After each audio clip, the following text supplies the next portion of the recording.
somewhere between the version of you that kept surviving and a version quietly waiting to live, a sacred fracture began to open.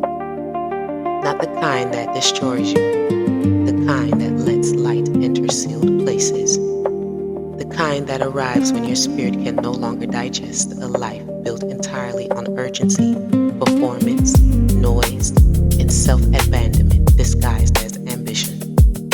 And suddenly, what once impressed you begins feeling emotionally expensive.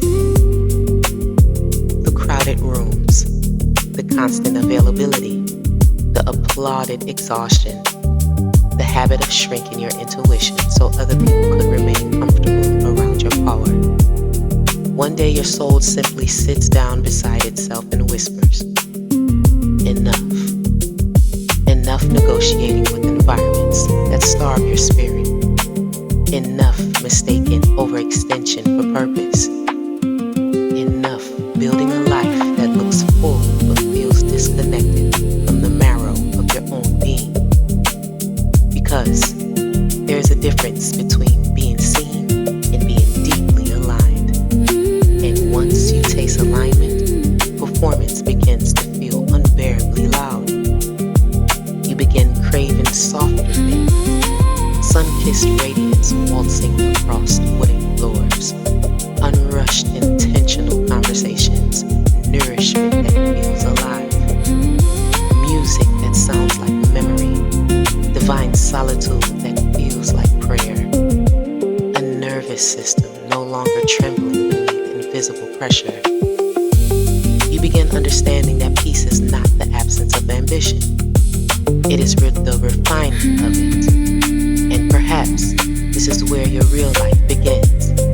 Not at the peak of achievement, but at the moment you stop betraying yourself to obtain it. And perhaps that is where you are now, standing quietly at the shoreline of your own becoming, watching old versions of you wash away like ink meeting rainwater.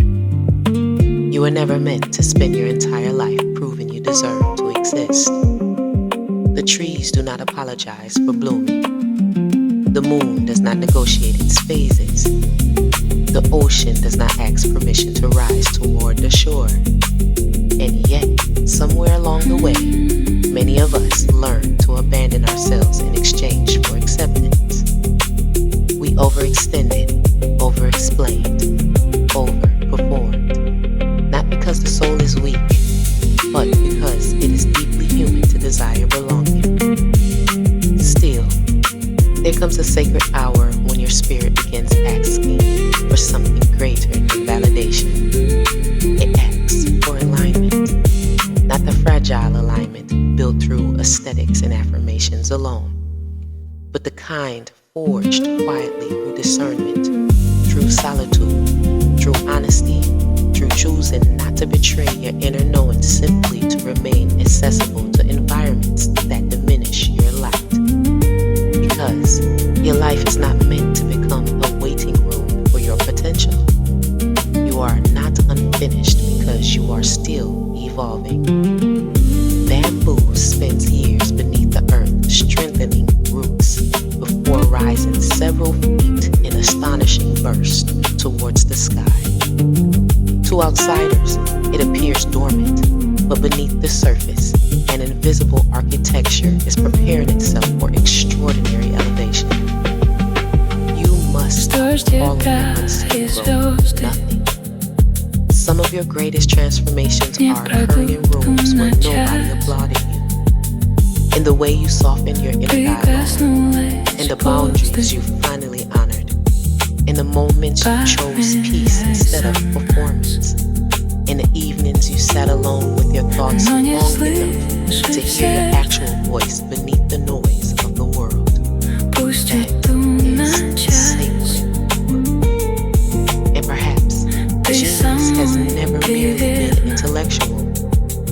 Perhaps genius is also the courage to remain emotionally available to your own life, to notice beauty again, to create again, to rest without guilt, to trust your instincts before consensus, to protect your nervous system like fully grown, to walk away from what requires self-abandonment as admission for entry. There is a specialty of intelligence that cannot be measured by productivity. The river possesses it, the moon possesses it, the highly IQ'd musicians possesses it in the spaces between notes. Ancestors possessed it when we look to stars for direction instead of algorithms. It is the intelligence of rhythm, of intuition, of sacred timing. And you possess it too. It's unnecessary to rush your becoming like someone trying to pry open a flower before spring. Your elevation is not late. Your gifts are not accidental. Your creativity is not random. There are ideas living inside of you that have not fully arrived because your spirit has been waiting for safety before unveiling them. And safety changes creation. A nourished soul creates differently than a survival-driven one. A peaceful mind imagines differently than an anxious one. This is why your restoration matters. This is why your joy matters. This is why the self-date experience matters. Because intimacy with yourself expands the architecture of what becomes possible in real life. When you learn how to sit beside yourself without distraction, you begin hearing things clearly and generously. The book ideas, the business vision, the art, the reinvention, the boundary, the truth, the next chapter quietly knocking from within. You begin understanding that your future is not asking you to become someone else. It is asking you to stop abandoning who you already are. So, honor your sacred elevation, not arrogantly, not performatively, but the way sunrise honors the horizon, consistently, naturally, without asking permission to shine. Let your healing become luxurious. Let your mind become spacious. Let your creativity become untamed again. Let your life become rooted in depth instead of urgency. And if the world cannot immediately understand the softness you are protecting, let it misunderstand you. Bamboo was never in competition with grass. One grows quickly for attention. The other grows deeply enough to withstand storms. Choose depth. Choose alignment. Choose the kind of success that allows your spirit to remain intact after achieving it. And above all, choose to become someone whose inner world feels beautiful to live inside with reverence of your becoming.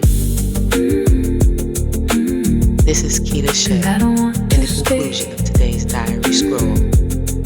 Grateful for breath, reflection, resilience, and the quiet privilege of becoming.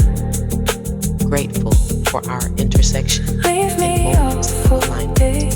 Until the next entry.